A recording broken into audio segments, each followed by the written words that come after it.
So I was very used to hearing the pitfalls that everybody else had done. So even before I started the studio, I actually called up, interviewed Jaron from like Action Fiction Games, Matt over at Mage Hand Press. I went through and I was like, hey, what do you got to learn?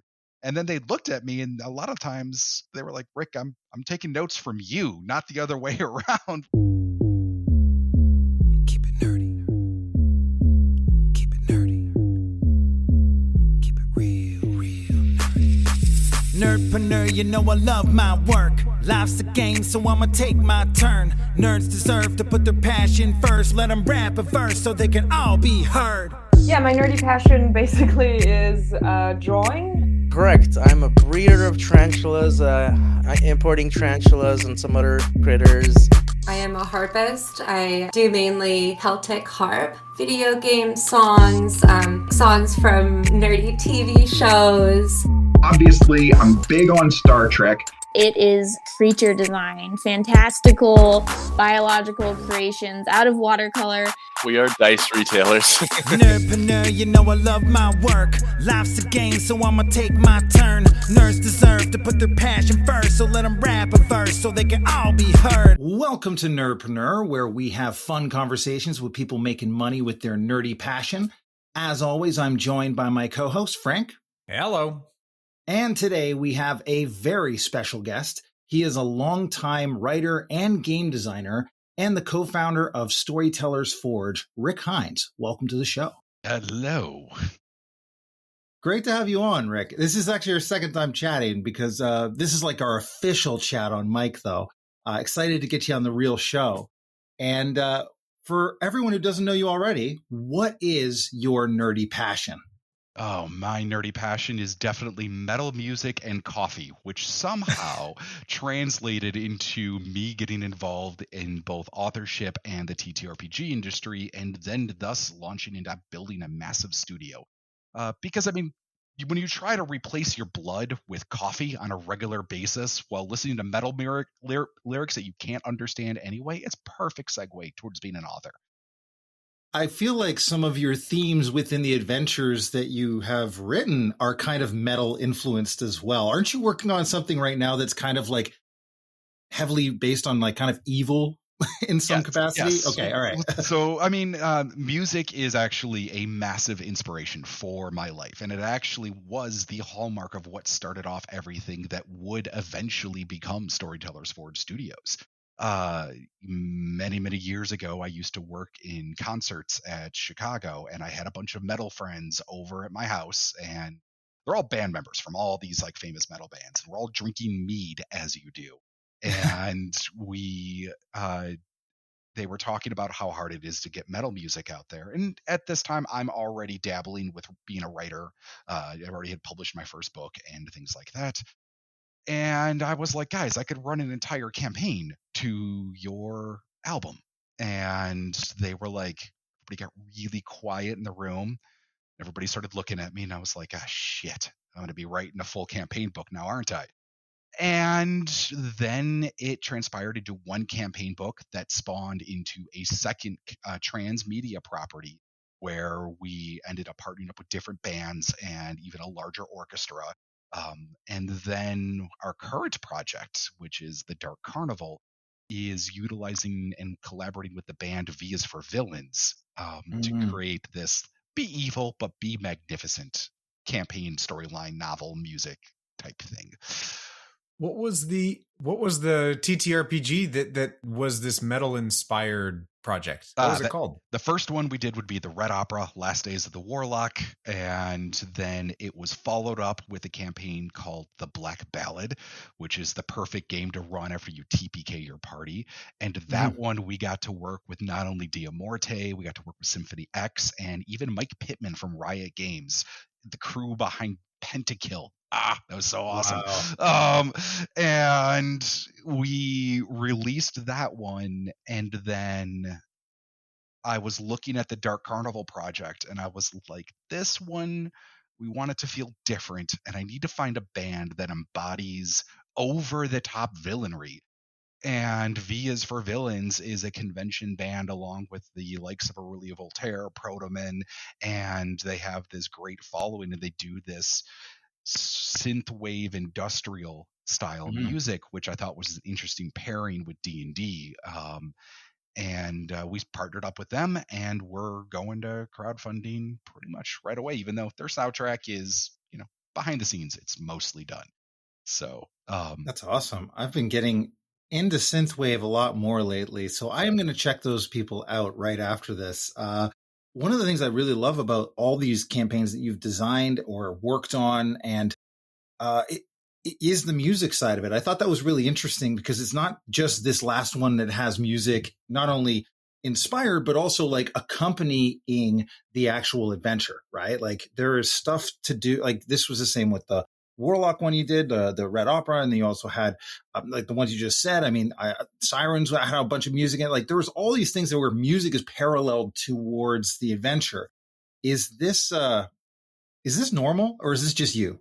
This one's definitely a just me thing because I write to music, right? And I can't write a novel. I have soundtracks for every character. I storytell to music, and actually, over the Dark Carnival, and I suppose we can come back to this later on. We kind of found our studio's guiding light that our brand is we make immersive TTRPGs in a box that always come with like novels, teas, coffees, and things like that based around the campaign, usually designed in conjunction with these other partners. And even the books that our studio is publishing, one of the projects that we're going to be publishing is Cthulhu Dreamt, written and designed by the team Action Fiction. The reason we picked them up to help and aid with their publishing is because they had the band Cthulhu Dreamt and already a novel being written with this experimental TTRPG. And I'm like, this fits everything that we want our studio to do. We want to do cross transmedia collaboration in our projects. Let's just go big on these projects. And so I think it's going to be every single project we do. I mean, I'm even working on taking our audiobooks and turning them into scripts, and then working with music composers to make custom soundtracks for novels at this point to go along with it. Yeah, I mean, it really is something that enhances the entire experience. I produce an actual play podcast where there's a score behind it, right? And the raw files of people playing versus the one where you actually score it and add in sounds and actually make it. It's about that exact word, immersion. It's about creating something where you get sucked into it. And music has that incredible ability to evoke that for people.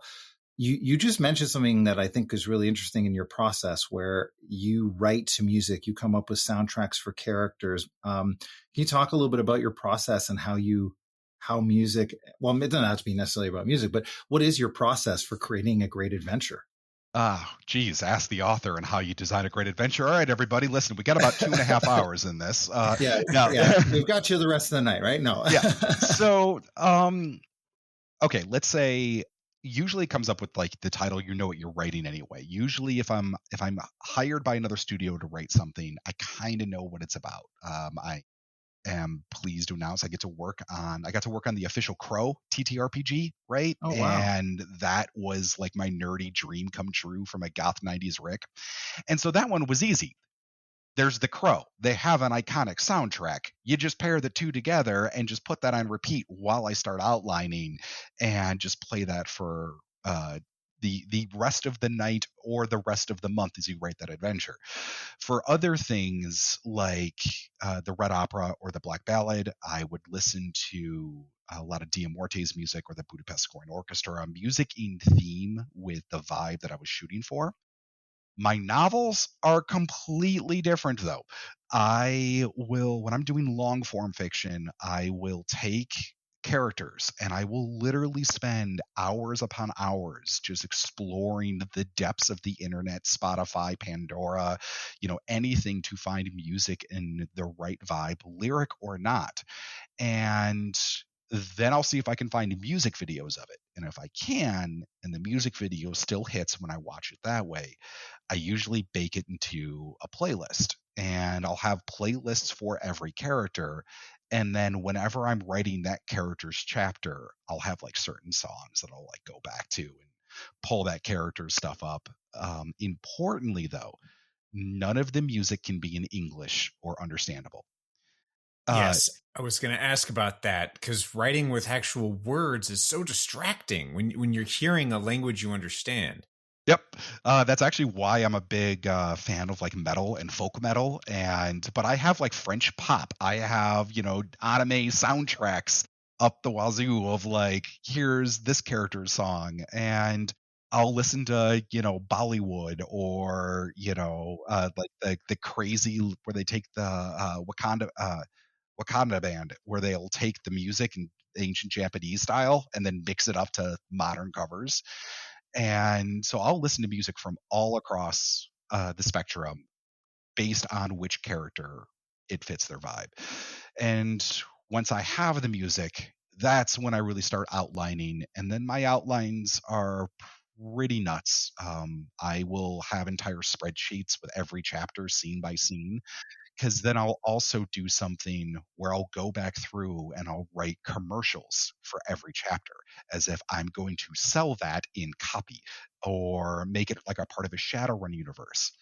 Even for things that aren't cyberpunkish or related in any capacity to something that's very capitalistic, I found that making commercials in fun, cheeky ways about my chapters actually give me really good taglines or like quotes, or help me like brief the end of a 200,000 word project.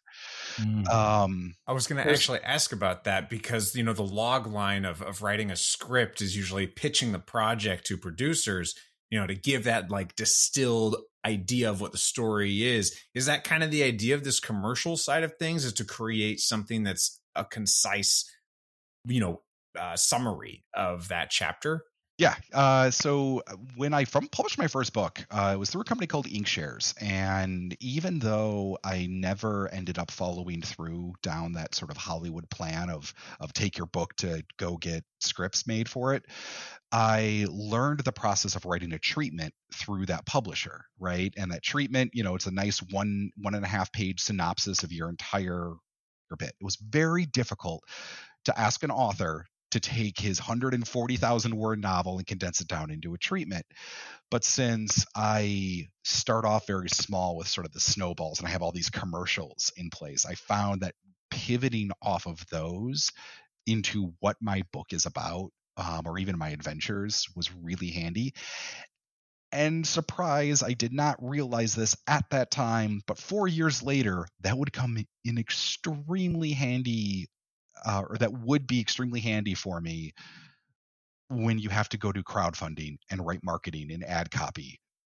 And I already have a bunch of like grabbable lines ready to go. So now I almost sort of plan anything I'm working on with the idea that I'm going to write the back of the book copy.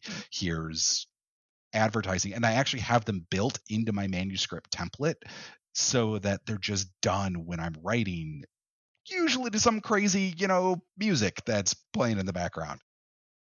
There's it's interesting the way you're saying you take your chapters and then sort of reinvent them sort of in a way towards, say, marketing, or as you mentioned before, you said like maybe putting it into a Shadowrun or something like that in order to be able to get it almost a different flavor. Do you feel like that adds depth to understanding your plots and characters for just yourself, because it gets you outside of yourself in a sense, going through that process? I don't necessarily think it adds depth to me, because I write very strangely. How do I say this right? If somebody reads or narrates an audiobook back to me or grabs a snippet of something that I have written, I'll be like, wait a minute, I wrote that? What the hell? Because when I write, I almost role play in my head as the characters. And I always have I am that character. And so as soon as I'm done with that chapter, I kind of forget largely the details of what I have written, unless I go back and read it through and editorial. And also, by the time you get through 8 rounds of editing, you're kind of done with the details of the book anyway.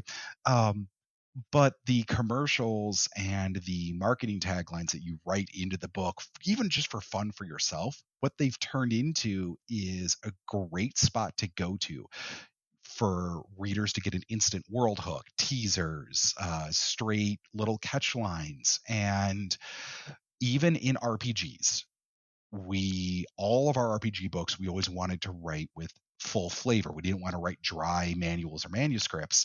We will take them and we'll bake those quotes in front of like every section or every part. And, because sometimes what we write tends to get pretty diabolical or evil or cheeky, and it's all over the spectrum, but we can fill an entire manuscript. So instead of it saying, here's this player class stats and text, we actually get to put in-world flavor and letters in between them, and they're all kind of born from that.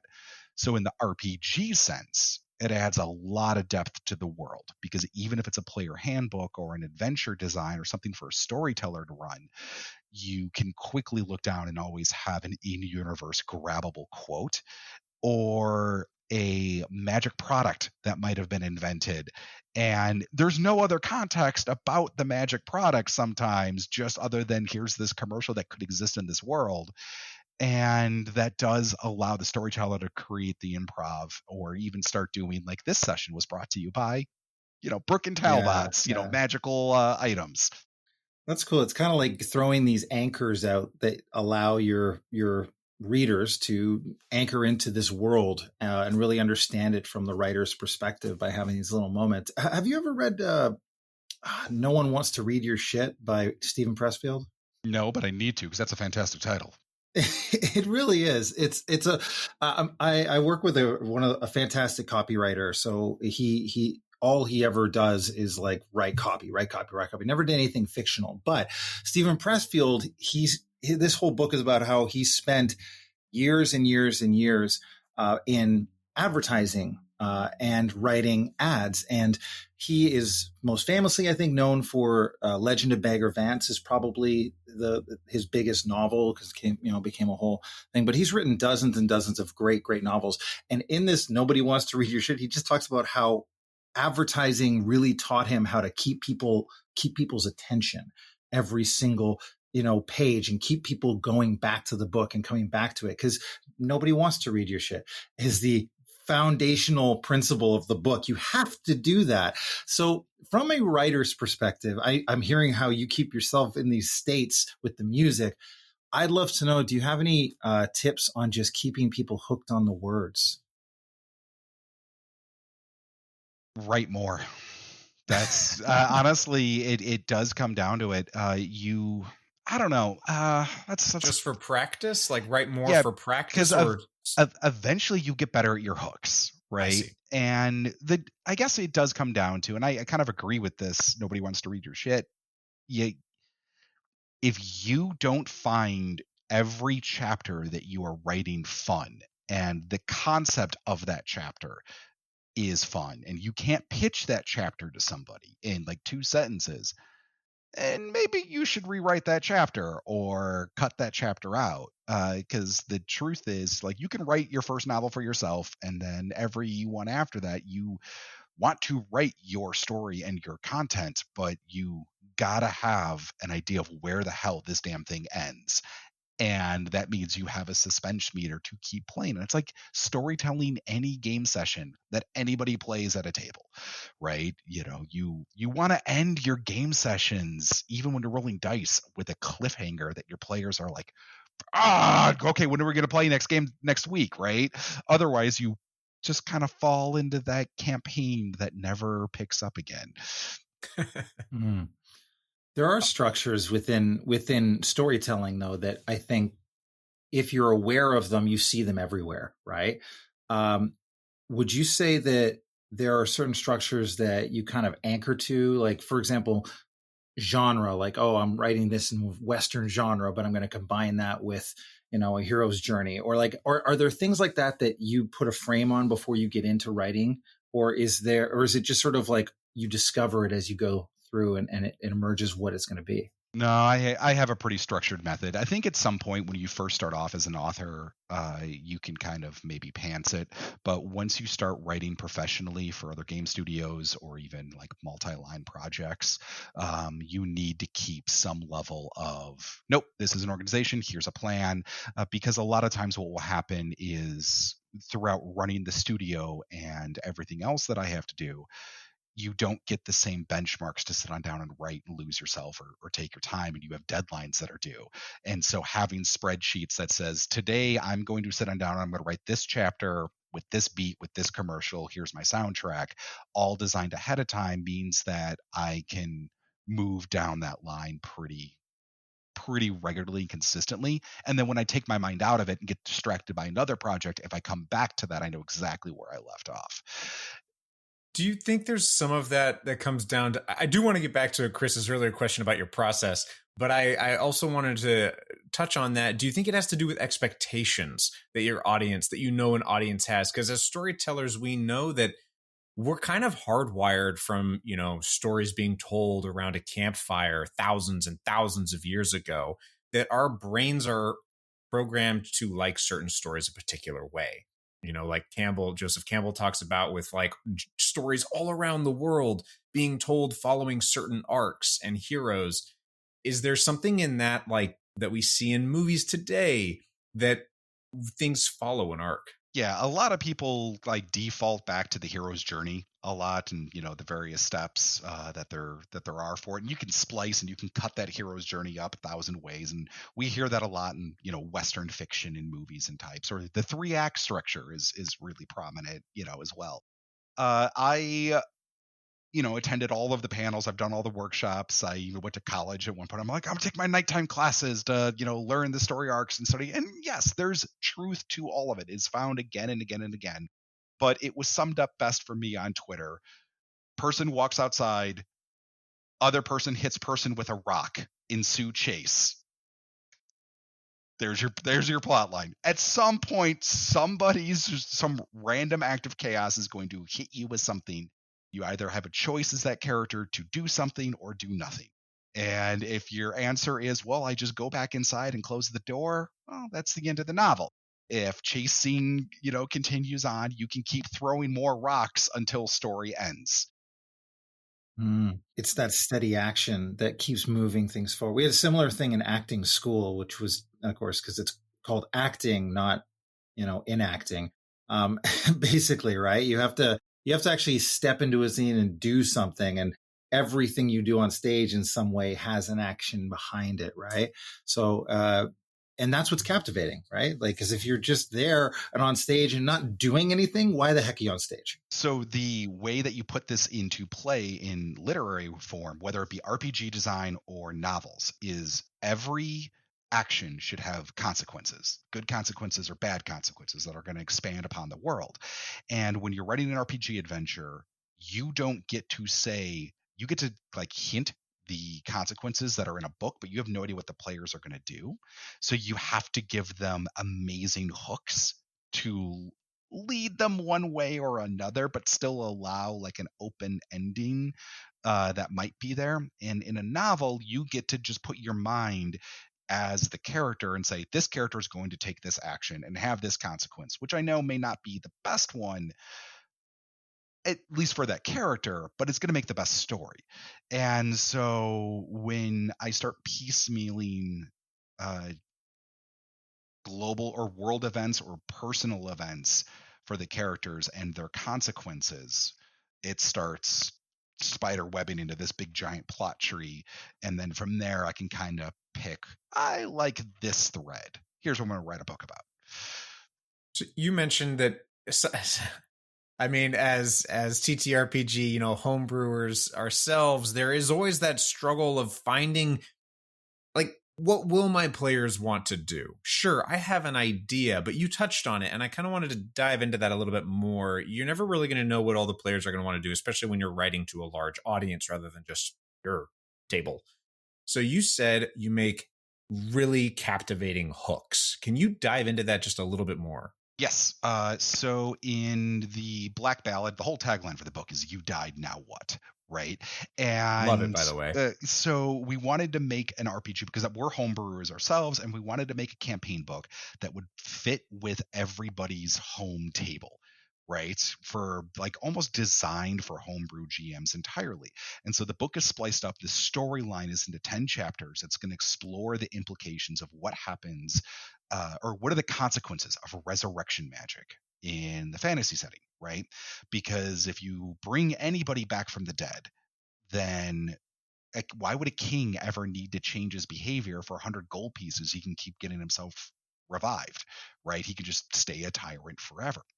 And so in chapter 1, the characters, fall down, they've died, they have the consequences from their actions. Whether or not they know each other, or they're an existing campaign, or it's you're grabbing your friends from 20 years ago and saying, hey, remember your favorite characters? Let's all bring them to the table. This is their last ride.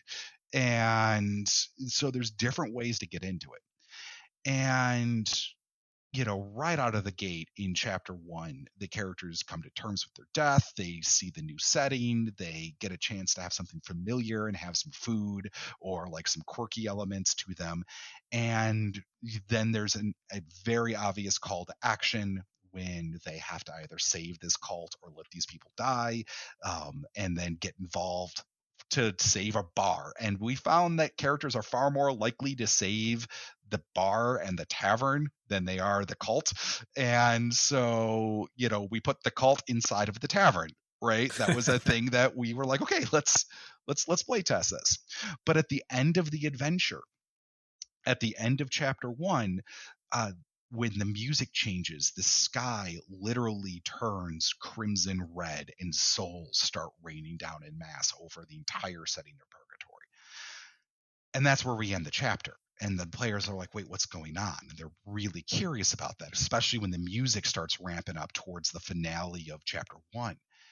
And the thing is, in chapter 2, the players, they ruling party of the realm is like, hey guys, don't worry, we got this. You don't have to do anything. Just go into town, get a house, get set up. You're going to be here a while. Don't worry, our guards got this, right? And so what ends up happening for like the first 2 chapters is the players kind of get settled into Purgatory while things are continuously going bad around them. And what we've learned is that we will write with the Red Opera, the Dark Carnival, Cthulhu Dreamt, and the Black Ballad. All of our games have these big cataclysmic world events that are happening in the background that are relevant to that person's city. And it can spiral out of control into a larger, global or multiplanar or something like that if nobody does anything about it. And we straight up tell the storyteller, this is what happens if your players never do anything. And every chapter, this event happens and this thing is happening. The characters can get involved, or they could sit there and, go to the House of the Dawn and gamble some souls, right? Like they can do what they want. It's just that there's consequences and the world starts changing. Things starts getting harder for them. In the Dark Carnival, we start stealing their loot and their memories, and how much of them can we take before you're really willing to step up to the plate and actually fight this extremely bored patron. And these things work really well for homebrew campaigns when you drop them in as narrative hooks, because you as a storyteller can say, hey, we're going to spend 6 sessions, just campaigning over here, doing what we're ready to do. And then when you're as a storyteller already, you could be like, this event happens. And the players are either going to react to that, they're going to ignore it, they're going to join it, or they're going to do nothing. And you right away can pick any one of those outcomes from just the top of your hat as an improv storyteller, right? If you remember to say, what happens if the players succeed? What happens if they fail? What happens if they do nothing? Or what happens if they betray it, like join sides with it? You've mentioned what I heard, and please let me know if there's more. I heard there are micro hooks and macro hooks. The macro ones being that cataclysmic level event, and the micro hooks being more like, hey, your memories are being stolen. Your possessions are being stolen.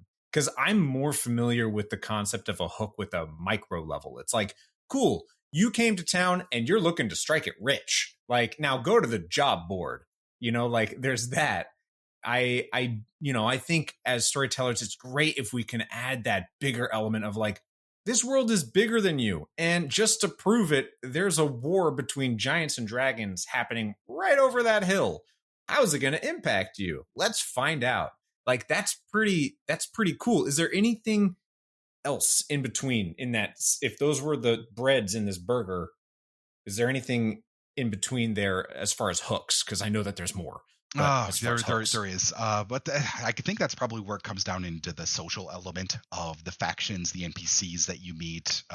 We purposely designed social stat blocks and role-playing hints in our books. It's not very often seen, but we have like the role-playing hints, the do's, the don'ts, like social challenge, like DCs and whatnot. But more importantly, we actually have factions and points and ways to get in bed with them and perks for joining them and consequences for others, because as these factions gain power, yes. So allowing the players control over their immediate environment in a way is probably the best medium hook I can think of. Nice. Right? Yeah. Because I mean, if you think about it, if you have your group of players and they're in charge of the Rogues Guild in this city, and there's that war between dragons and giants right outside, well, what goods can the Rogue Guild start smuggling in? How are they going to set that up, right? What can they profit from? And that's a little bit more than, the personal hook that's like medium guild, like city politics type stuff. And still underneath, giant kaiju battle happening over the wall. Yeah, but it gives them that sense of control, like you said. And that's what everyone wants in their game, is to feel like they have control, they're a hero, they're kick-ass in some way. Everyone wants to feel awesome, even if their story starts off as, you all died, you had a TPK, and now here's your campaign setting. Yep. So, no, I agree with that. That's why we always have multiple endings in our books. We always have generally 4 canon endings towards the end for 2 reasons. One, in case players are snoopy and they, flip to the back of the book and they read all the possible outcomes. And there's like a 5th option that's always like, by the way, storyteller, here's the theme of the books if you want to craft your own. And also, dear player, if you've read this section, just so you know, your storyteller is going to do whatever the hell they want with this book. Yeah. Nice. And then the second reason is the multiple choice endings really do allow the players to have actual control over the outcome of the storyline. In the Red Opera, you determine the fate of all warlocks. In the Black Ballad, you determine the fate of resurrection magic. In the Dark Carnival, you're going to learn to be what it means to be evil and magnificent at the same time. Because sometimes just being evil for evil's sake is just too boring, guys. There should be a reason behind the evil. Yeah. And Cthulhu Dreamt is just a, apocalyptic, scenario where everybody dies at the end, like all Cthulhu. But do you, praise worship and go willingly into the other realm, or are you gonna, sit back and guns blazing the entire time? There's so much in there around, your structures that you have in place to make something great as a product, for whether it be a novel or an adventure. And this is something you've built your livelihood on doing that, right? Like this is what you do. And now you have a studio that is fairly sizable, that actually has a catalog of things you've created and you've had your hand in. That's why I wanted to talk to you. We wanted to see, like, how does one go from being that, doing homebrew stuff for my table around here to now, in a sense, having thousands of people say buy or purchase or buy into your idea and actually want to create something that's a business out of it. So I definitely didn't start this endeavor thinking I was going to create a small business and start going down the path of like LLCs and contracts and storefronts and e-commerce and distribution networks and product manufacturing. This was not exactly the, nightlife that I first imagined. I started off as a writer, right? And I wanted to publish books and go to Barnes and Noble and do my book signing and then write the next one and then go back to, my 9 to 5 job, right? And, but as I think what happens with a lot of entrepreneurs or people that strike it out and take on more than they can choose or more than they can chew at first is you start finding your niche, right? For me, it was conventions. I would go to conventions and I was doing really, really well at conventions. And then I started partnering with artists to draw illustrations from my novels because that would help me out at conventions stand out a little bit more. And I really, really enjoyed collaborating with artists. And the whole time I'm freelance writing for other game studios. And I'm like, what if we write our own campaign book? What if I have all these art friends and I have all these things? Let's make a campaign book. And so thus, when you have the metal friends and I put all three together and I got everybody together and was like, let's go get a publisher. And we went and we got a publisher, and that experience was very wavy and explosive by the end of it. And either way, though, we learned a lot of lessons about the nature of business, what it takes to manufacture stuff, and also the pitfalls of going into business sort of blindly, right? And because of my day job, I already was a project manager in construction. So I was like, okay, all of these creatives are brilliant, but everybody runs around sort of crazy at the same time. And I have to herd everybody and get everybody to work together to do a thing. Now, turns out, giving and getting out of the way of creatives and letting them do their thing and then paying them to do that thing is really empowering to them, and they will turn out crazy awesome work and they get super passionate about the project. So we started doing that, and we crowdfunded and we were successful, and the Black Ballad came out and then we delivered it, and I was like, oh, we have a studio now. And then it was like, okay, now what do you do? Is this just a one-off, or do you go do it again? And we set up a distribution network. I was like, screw it, we can do this. And then we did it again, and now we're about to go to our third, and we have a lot of projects that are in the works that are coming out in the next like 2 years. And even still today, even though we've only really been in business for about 2 years, we kind of just figured out, hey, this is what our studio's brand is with our books and our projects. We're like, this is what sets us apart from, our beloved friends, because it's a very small community and all of us are making cool things. But I'm like, this is the one niche that we can do. We're a bunch of author writers, or like author writers. That's a horrible term, and please don't edit that out because it's hilarious. Nice. We're a bunch of novel writers, and so we're used to long form fiction. Ergo, we tend to write bigger campaign books.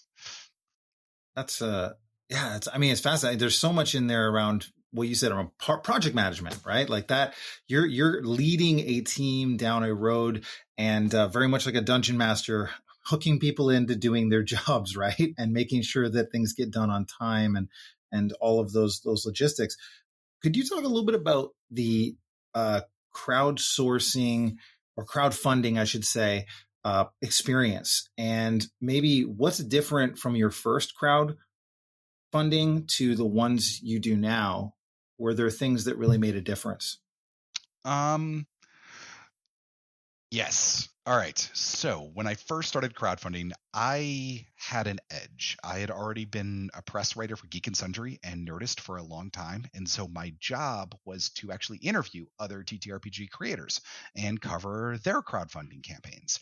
So I was very used to hearing the pitfalls that everybody else had done. So even before I started the studio, I actually called up and interviewed Jaren from like Action Fiction Games, Matt over at Mage Hand Press, I went through and I was like, hey, what do you got to learn?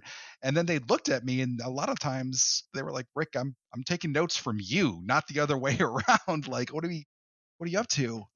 But early on, I learned always know how you're going to deliver your product, right? Before you go to crowdfunding, have an end goal in mind. And so even from the very first publisher I went to, I made sure there was a path that they knew how to publish before we ever went live to funding. And before we even started Storytellers Forge, I made sure I had printers and distribution lined up before we went to crowdfunding. What I have yet to crack the entire nut of is probably the same nut that every studio head will sit here and say, which is the marketing and engagement, right? Is would I love to get to the point where we could have our book completely developed before we go to crowdfunding? Yes, there are studios that have that. They have that luxury that they can say, we're going to publish this book, we're going to have it. It's 100% done before they even go into crowdfunding. And that gives them a wealth of marketing material, the ability to say, hey, we're going to spend 6 to 8 months building up hype on YouTube and a marketing campaign. And that's kind of how you get towards those, $1 million Kickstarters. At the stage that we're at, it's not quite feasible for me to have that kind of art budget on hand to finish it, but we have gotten better. The Black Ballad, we crowdfunded off just an idea and a dream and a lot of caffeine. The novels, Chronicles of the Crossing, that one, all of the manuscripts were written before we went to crowdfunding, and the same with the Dark Carnival. The entire manuscript was written, and we already had some of the soundtrack done, and we had about 15% of the art done before we go to crowdfunding. So we're getting closer and closer to having the book completed, because the sooner you can deliver the book to people is the sooner they can start reading it, playing it, enjoying it. And also the sooner that you can be like, okay, this book has come out. Here's novels, here's music, here's soundtracks, because you can make other things off of that book more than just a game book. And I would love to do graphic novels or other kinds of storylines based off the settings that we're building, but we got to get the settings out there first. You're talking about leveraging the other skills that your team has. You just mentioned novels, and you were just talking about how your team consists a lot of these novel writers. Is that a normal thing to create these peripheral kind of goods, in a way, these peripheral products to crowdfunding projects? Is that a normal thing you see? I've seen it, and I know that like Chaos and Games and Arkham Horror, they have a whole brilliant Arkham Horror line of novels. Even this, choose your own adventure books that they have. And I mean, to me, the idea basically just came from what I grew up on. I grew up reading Dragonlance and the old D&D novels that were titled or Legend of the Five Rings or Vampire the Masquerade novels. I loved those things, and I don't see them that much anymore. I know that at the time that we're recording this right now, D&D Wizards just released an excerpt from the new Ravenloft novel that's coming out, so they're kind of getting back into that as well. And the way I look at it, and both from a business person and a fan, as a business person, you can't just release game book after game book after game book, because realistically, when do we have time to play and use all that content? Right? It's not feasible. And so I don't want to have that company that's just like, here's this module, then here's this one, then here's this one. Especially for the size and the scale that we put into them, it can take somebody about a year to go through the Black Ballad, or they just use it as a permanent setting. The other reason is, if we put all this creative energy and artwork and music into this setting, why not make it into novels, or my hope is graphic novels, or we had voice actors do script reads of things, and we partnered up with an actual play group that this group called Severed Threads, and they're a mix of professional storytellers and Ohio Shakespeare actors. And they do the full makeup, and they get the custom music, and they pre-record their actual plays and do a full production with it. And it's like, okay, well, this is really, really, really impressive. What can we do with this stuff?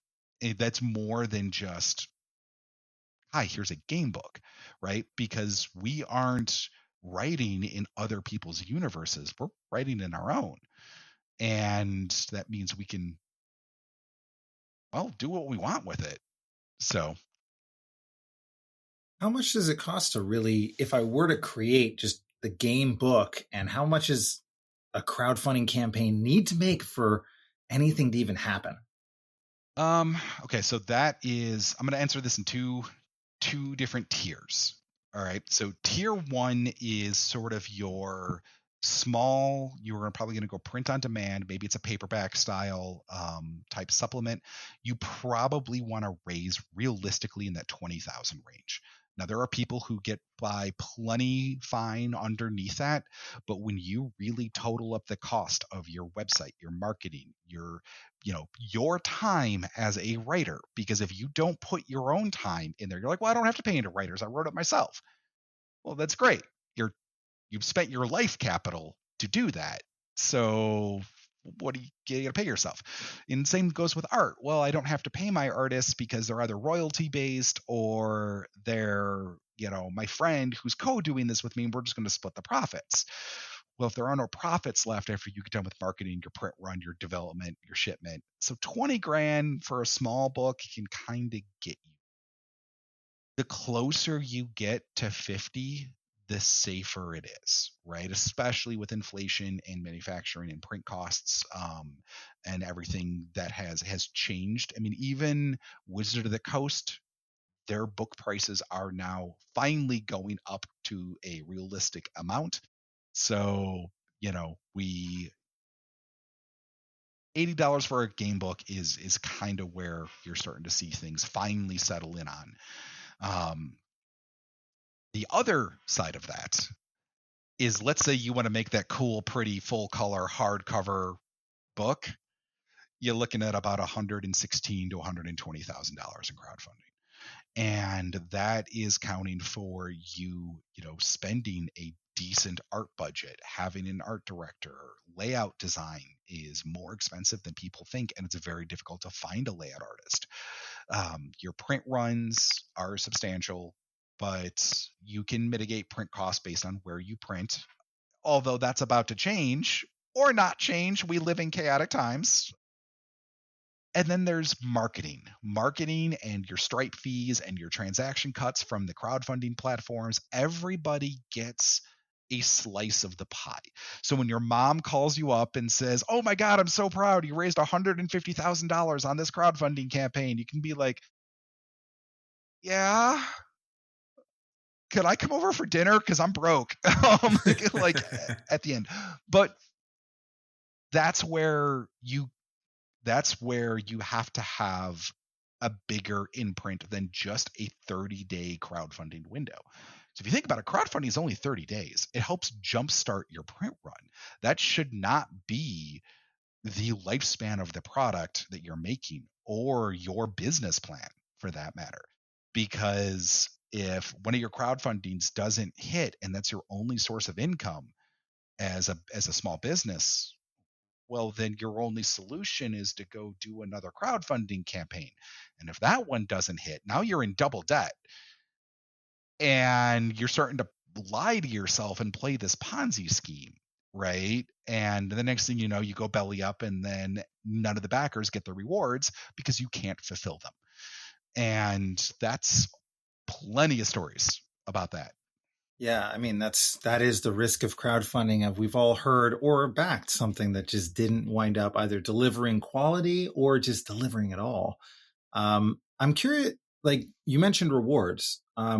When somebody puts together a crowdfunding operation, they're essentially creating an offer for people, right? And I always think about it through the lens of digital marketing and sales, which is my background. And I think about a really compelling offer for people to jump into. And generally, crowdfunding will have a series of offers. So they'll have you can buy the base book for a certain amount of money. And you can also then have all these other tiers of advanced rewards. I'm curious, two things. One, what makes some really cool offers or compelling offers that people actually want to spend 500, 1,000, 2,000 or more? And I'm curious, out of creating the full offer to say, I need to raise $200,000 or whatever that goal is, $1 million. What percentage do you put at this is how many people are going to buy the base tier? And then here's where all the serious contenders are, and how much percentage is that going to be? Is it like a 50-50 or is it kind of like a 30-70? I'm curious, how do you think about that from the economics? So I tend to, I've moved towards keeping our Kickstarters, our crowdfundings very, very simple, generally 4 tiers, right? We have the high tier reward, and the one that I think I will always default to because it's fun for us as creators is always you get to be in the book in some capacity. For the Black Ballad, we let people submit themselves, their dead characters, and we actually hired a mortician to write official obituaries for their characters and put them in the book, right? Nice. And so stuff like that that's just fun, I think is a really good high tier, because you only have one chance to get into the book, and so it is as exclusive as it can be, right? Events and other things can happen at any point that are out there, but getting into a book only can happen once when you're in layout process and you're doing that. So I think it's actually a fun, rare reward for crowdfunding campaigns. The second one is limited edition items for us, and it doesn't matter what those are. I think that's kind of universal, but things that I'm just not going to ever make again. And that for us at Storytellers Forge has become our loot boxes. That's where we're going to put in the soundtracks, the novels, we're going to get custom tea or coffee made and throw it in, like your custom set of dice. And we put it all in one loot box rather than give you 50 choices to the side, mostly because analysis paralysis is a real thing, and haven't found that it's any better to have the options all individually versus, hey, we're going to throw it all in your box and just pick up that and you get everything, right? So we do that. Plus, it's a lot easier on our end for logistics, and we're a small team, so it's everybody gets a box. Here you go. Yeah, one simple offer of all the loot. Give me all the loot, right? Yeah. Is there any loot you avoid, or any loot you really embrace? I'm curious. I'm hearing a lot of immersion, but I don't hear any candles yet. We have fragrances. We actually do. All right. That's a new thing. That was actually what gave us our last piece of the puzzle. Was we partnered with Mad Lab Studios because we were at a convention and our booths were right next to each other, and we were just vibing so well with everything. And they're like, we have this cinnamon fall apple nutmeg thing that's perfect for this. And I'm like, can I put that in a loot box? And they go, yes. And they go, we'll talk on Wednesday. We're already off to the races. It's oh, fun. There's some really great candle makers out there in the nerd world. We've met a few of them at our conventions like ECC and fan expos and stuff like that. Yep. Yeah. Plus 10 candles is my favorite game ever. But to answer your question of what products I stay away from, I stay away from things that I can't have, that I have to go manufacture. To be honest, when we did the Black Ballad, I had this great idea to give everybody a bundle of 5 character sheets with their last will and testament and everything like that for free if you backed early, right? And it was the shrink wrapped thing, and then an ST screen, and what was the other one that I had made? Oh, this map, this big giant fold out map, right? Things that you would normally see on any crowdfunding campaign, right? And what it turned into is those 3 little items, the character sheet bundle that I was giving away for free, the maps, and the ST screens, we had the absolute biggest nightmare getting produced, done, because we had to go to different people that could only make those specific things, which meant 3 separate freight shipments. And then we also lost one of them when the boat like turned sideways and they had to like send another one, where I actually had to tell all the backers, I was like, guys, the character sheets are for free at our website. I'm really sorry, but you have a choice. I can delay this crowdfunding fulfillment by 2 months for the boat to get over here, or you can just go without character sheets. It was like 99% people were like, just give us the box. We can download the sheets and print our own. We're not really sold by them that much. So I have a garage full of character sheets we hand out at conventions now. Nice. Good reason to stop by your table, right? Yes. But that's why we have a lot of immersive stuff, right? Novels, poker decks, fragrances, coffees, teas, things we can partner up with people that have a lifespan beyond the box that are not necessarily tied to that product. Because another lesson I learned is if everything in that box is 100% reliant upon that core book, you can't mix and match later. Like, people like our poker decks, they like our tarot decks that we make, and the novels stand alone. But C.D. Corrigan wrote a novel about stealing memories, which is perfect for a dark carnival, where it's about stealing memories. And so it's very easy for me to pair those together, because the Black Ballad and the Dark Carnival share a universe, and I can grab this one and put it over here. So learning how to a guy from a restaurant, my friend works at this restaurant Portillo's, and told me, hey, he's like, when you start paying attention to restaurants and you walk in and you look at their ingredient menu, you realize that all of their ingredients sometimes in good restaurants can be used to make every other dish in just some other capacity. Such a good analogy. Yeah. Yeah, because it's so like you want to be using, you don't want to have waste, right? Right. And that's especially apparent in the restaurant business, where waste leads to ruin. And basically in D&D business, I mean, there's probably, the margins may seem like they're higher than they actually are based on what you're telling us, because the the $150,000 you need to generate just to break even on a book essentially is a lot, right? It's a lot for people. So what percentage, I wanted to go back to that. Do you know, like, what percentage would be, say, like lower tier versus, say, maybe the top second, third, fourth? Like, do you think about it like that? Or is there, because there's some that also in the context, is that some will be like, here's 5, there's only 5 of this. There's a built-in scarcity to this $1,000 thing or whatever, right? And so there must be a way of thinking through that you're saying, I'm only going to give 5 of these, or I'm only going to give 10 of these. Well, so since one of them is based off of being in the book, if you're enjoying this interview and want to listen to the full 2-hour talk, head over to our Patreon at patreon.com/nerdpreneur. We have more than 30 full interviews over there and dozens of short video interviews from cons and expos we've been to.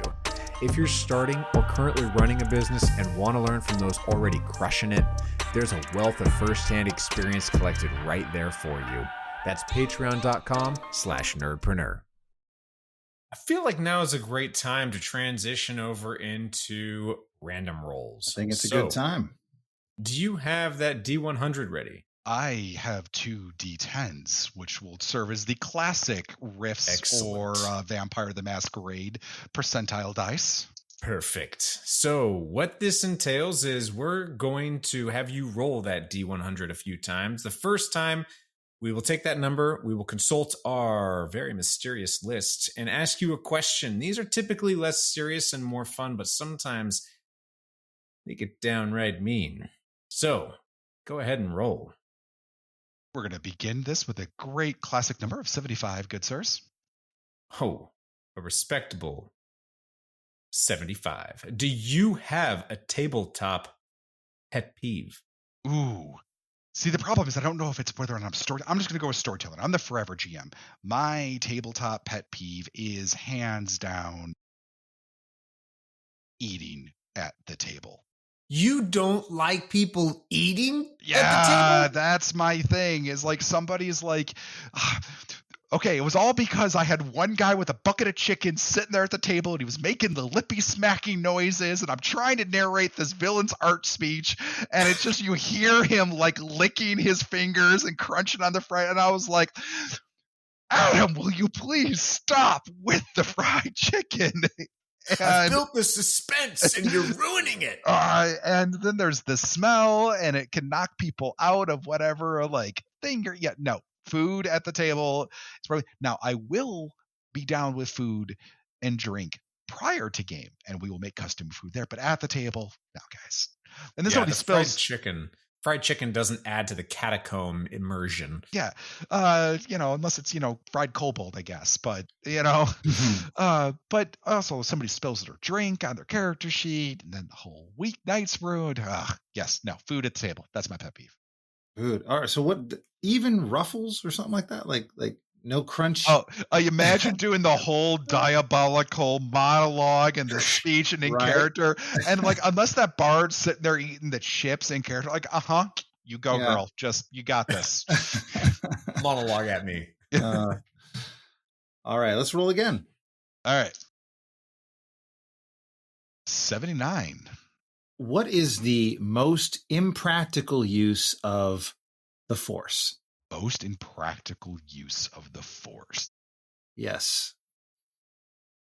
The thing that binds us, that connects us all together. The midichlorians that run through our veins. Above us, around us, below us.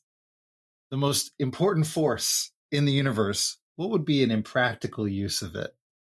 What's funny is I'm probably going to say trying to see the future. Or using like that Force foresight always seems utterly pointless, because there is clearly no fate dictated in the Star Wars universe. Right. And the prophecies are always going to be misconstrued. It is more practical to use the Force to pick up your coffee cup from across the room to save you that 10 extra steps than it is to try to predict that the dark side is coming. Because guess what? It's going to be there, guys. You already know that. So that's my take. Yeah, and it's always like, oh, you can't quite see it. They don't know, because that'll give away the end of the movie. Of course, right. They can't. Future seeing is not valid reason. So foresight or danger sense or anything like that. Guys, you live in the Empire. There's bad guys. They got guns. They got lightsabers. They can't shoot worth hell. You're going to walk out of there anyway. You'll be fine. Awesome. Well, we're going to move into the third section here, which is rapid fire. So here, these are quick, silly questions. And I'm going to start off, as always, with Star Trek or Star Wars. Star Wars. Who's Yoda or Obi-Wan? Obi-Wan. Why didn't Frodo ride the Eagles all the way to Mordor? Wrong answers only. I can't say bad developmental editing. Why didn't Frodo ride the Eagles? Halflings are natural prey to eagles. There you go. They're tiny and eagles are big. Yep. What's your favorite fantasy book, excluding your own? King Rat by China Miéville. I'll have to look into that. Who is more evil, Dolores Umbridge or Voldemort? Dolores Umbridge. What is the best munchie? Oreos. That's a good answer. Best captain in the Star Trek franchise. What's a Star Trek? He said Star Wars, Frank. He said Star Wars. But I'm still going to ask. He's still going to push the issue. 3 favorite pizza toppings. It's sausage. Cheese is a default. It is not an additional topping. So sausage, giardiniera, and pepperoni. No, roasted garlic. What was the middle one? Giranera? What is that? Giranera? It's like the hot peppers. Like okay, gotcha. All right. It's kind of like a pickled. It's not quite pickled. It's more like a relishy kind of a thing. Yeah. Gotcha. I recently discovered it like this year. Yeah, it's not out here in the West very much. Anyway, sticking in the food vein, favorite ice cream flavor? Moose Tricks. That's like chocolate, peanut butter, like dark chocolate type stuff. Yeah. Oh yeah, we got that in Canada. Moose. Yeah. Oh, we got it from you. We just poured it down. It's lovely. Predator or Aliens? Predator. What character would you cosplay at Comic-Con? Judge Dredd. That's a good one. The Carl Urban variety. Yeah, that's a good one. Not the Stallone? You sure? Oh, man. What's the best Dorito flavor? Cool Ranch. Correct. What alignment do you play in real life? Ooh, it's torn. It's either lawful evil or lawful good. Or sorry, lawful evil or chaotic good. One of the two. I have a set of rules, right? Because I have this whole rant about the way the 9 alignment system doesn't work, and the way that evil is actually looking out for you and those around you. And that's a whole separate rant, and I kind of wrote a lot about evil in our recent book in the 9 alignment scheme. So lawful evil by definition is you have a code of ethics. You are very Dr. Doom. You look out for those who are around you.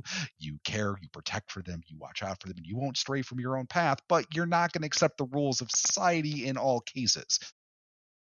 And, I think that's very telling of a lot of people probably right now based on political spectrums. And, and then chaotic good, hey, if I could paladin, I would paladin, right? Be a good person. But I think of late, I've got to go with lawful evil. Lawful evil is I think it's one of my favorite alignments because there's a specific willingness to exist in society, and kind of work around it. That I think lawful evil really allows them to be in the party. I just find, if you're chaotic, you're going to just be crazy, right? So yeah, and just where it's at, right?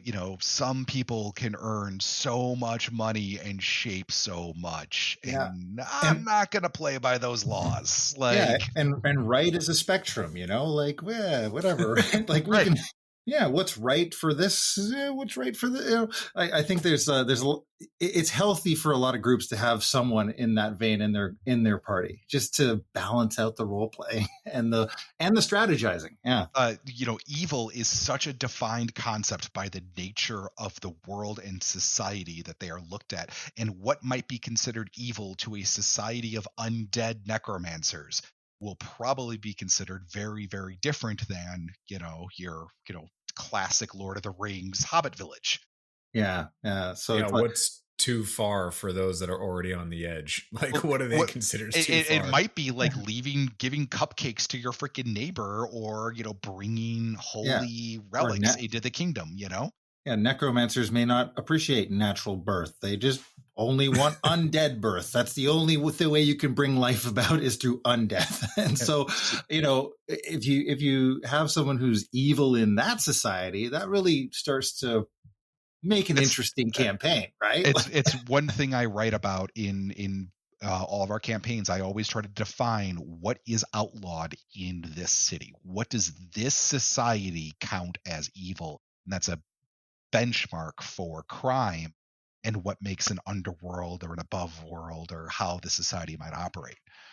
Do you think of these things a lot? This is a side question. Do you think of a lot of your worlds when you build them with like charts and Excel spreadsheets for not like statistics and graphs, but do you see like, okay, this is a question. These are like a series of questions that I need for every world, and I have to fill in those cells? Yes, we call it the Bibble. It has canonically been dubbed the Bibble in our studio. Because this is how I think. And I hear it when you've been talking this evening, and I'm just like, this speaks to me. There's something deeper here that I understand. Courtney, she purposely named our studio master style guide the Bibble, and it has become a beloved term for the behind the scenes document of what is the world, and we have to fill these things out so we can give them to other writers. Nice. What's your zombie apocalypse weapon of choice? I've thought about this one a lot, and I am gonna have to go with a classic. I'm gonna have to go with a bow and arrow is my want to go to default, but that gets very dangerous very fast. So I think I'm gonna go with an axe. Good. Last 3 books you read.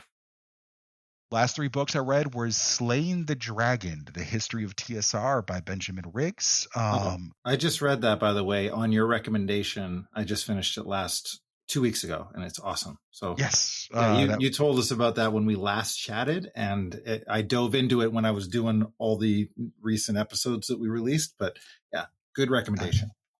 Space Opera 2, as one of my friends, books that I picked up and read. And then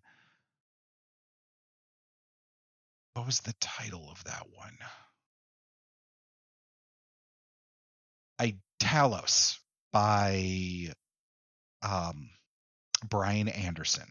And Talos was this cyberpunk cyberpunk anarchist, but spin on its head, where they're like the terrorists, where the punks are.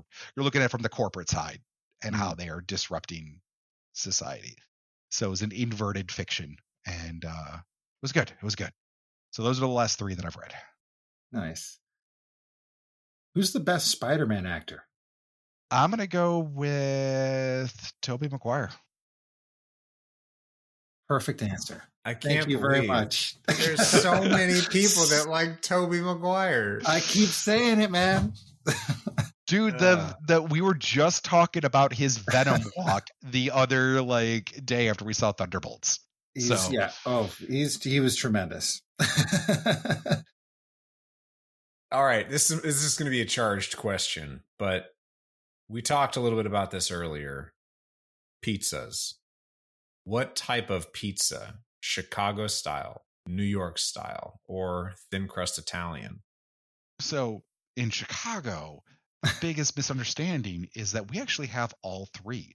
Thin crust Italian is like a breakfast or a nice little snack on your way to work. New York style pizza is what you pick up on the street when you're going to the next place. And Chicago style deep dish is what you invite for all your friends and family when they come on over. And go to Pequod's. Please don't go to Giordano's. Right? If you're going to do this like a proper Chicagoan, the answer is all. Oh, that sounds right. Of course. I can't wait to go to Chicago and have my pizza experience. Pizza for breakfast, lunch, and dinner. Yes. Man. All right. How many cats is too many cats? 3. Now, I'm going to ask another. This one's actually a tough question. Will there be jobs for writers after AI? Yes. And here's why I think there will be jobs for authors. AI can get awesome. AI will eventually outstrip us, but people aren't necessarily going to follow AI. Eventually, people follow authors, not so much books. They follow series, right? And those series are always written by somebody. Inevitably follow that author, for better or worse, as very well known by 2 very high profile authors, sort of doing things that have ostracized them from their communities entirely. I mean, come on, J.K. Rowling and Neil Gaiman, blow on up, but at the same time, people followed them for years. Stephen King is a name because of Stephen King. Eventually, when an author makes enough books and people fall in love with those books, they follow that author and they follow them through different stories in different places. I don't see that necessarily happening with AI to the same degree. Now, will authors... AI can write. Will AIs create? like fundamentally completely different worlds without prompt engineering. Who knows, right? Will they ever twist artwork and make stories out of thin air? No, I don't know if they will. And if they do, great. Is that going to replace human authors? I don't think so. I kind of tend to agree with you in many ways too, because there's definitely power in the AI, but generally when you tell it to do something, it acts as a really good filter, if that makes sense. Like if you have a story and you say, hey, can you add Western elements to it? It's really good at doing something like that, but it's not necessarily great at coming up with twists and turns and engaging, interesting stuff that, on its own that I think it knows to appeal to humans. It might get to the point where it gets really good at that, but right now it still feels like it's more of a curation tool and needs to be curated by someone who understands the audience or understands what's like kind of the game master or the master storyteller to make it work. I think the two literary positions that are probably most in danger of being outstripped by AI sooner than anybody else are copy editors and language translators. So those are two I can see of like, hey, polish off dev editing, right, which is the whole storyline, editorial, right? But copy editing, it's as soon as AI can do copy editing in a Word document, I think that's a publishing game industry changer, because the Chicago Manual of Style is a fixed set of rules. Yeah. And imagine if would an AI ever come up with the idea for your last concept of like what happens after your party dies, right? Like, are they really going to come up with something like that? Or is it going to be when you start inputting those ideas into it, it can play around with those things. I feel like garbage in, garbage out. Like if you're not a writer, AI is not going to help you. Sure. And also right now, I don't think anybody who's actually writing has much to fear at the moment from AI, because you can tell, and it is so the nuance of experience is missing completely. Yeah. From because part of what I love about your tagline being the campaign after a TPK, AI doesn't realize the significance of a TPK. It doesn't understand how impactful that is, but also how there's kind of a chuckle to it. It doesn't get that. Or it doesn't get just the when you tell or when you write a story about something that's heart-wrenching that ties into a personal part of your life in maybe just a sliver that another human can relate to. AI doesn't get that nuance either because it doesn't have the experience to pull on. It just imitates. When it gets to AGI, right, and it actually becomes an artificial generative intelligence and can sit there by itself and conceive of its own novel idea of a story it wants to trap about, in its own existence, right? Yeah, then, hey, maybe I'll, curiously take a peek, but I'm not necessarily going to follow that thing's journey, all through ever. I'm going to be rooting for that thing to be like, can you just make me a cyborg, please? Let's go. Right. Give me the upgrades. Hey, they were still great writers in Star Trek. And, they had wonderful, incredible AI in Star Trek, but wait a minute, people were still writers. Who in Star Trek was a writer? What fictional character was a writer? I'm sure there was definitely a story or two about a person writer. Oh, didn't Wesley want to be a writer at some point? Wasn't that his whole thing? That was Cisco's son, but he wasn't a writer. He was a journalist, a reporter. Very similar.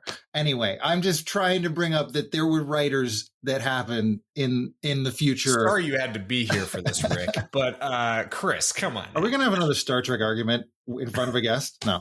We might have to. This is out of hand.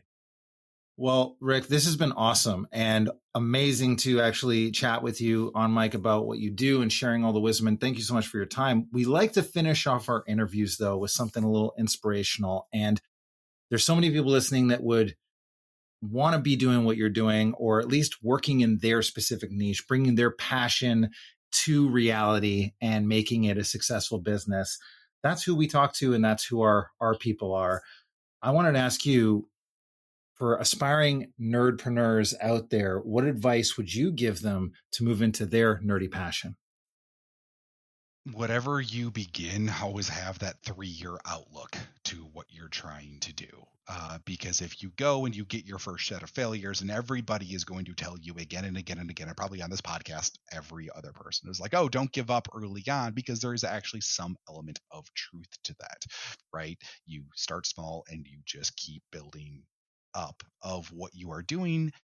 And if after 3 years it doesn't work, well, then maybe you'd be like, hey, I made a thing, I did a thing, and you can still walk away before it's too late.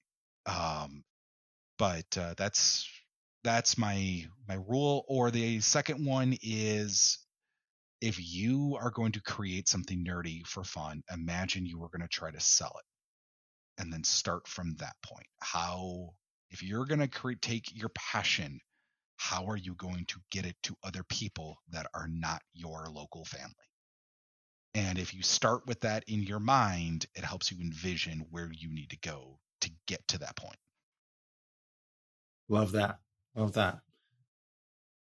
Well, Rick, where can people find stuff from you, buy some of your awesome adventures, or what have you got coming up that people can help you guys out with? So the biggest spot you can find Storytellers Forge is storytellersforge.com or SD Forge Studios on just about every platform, including TikTok, because we do actually post stuff there.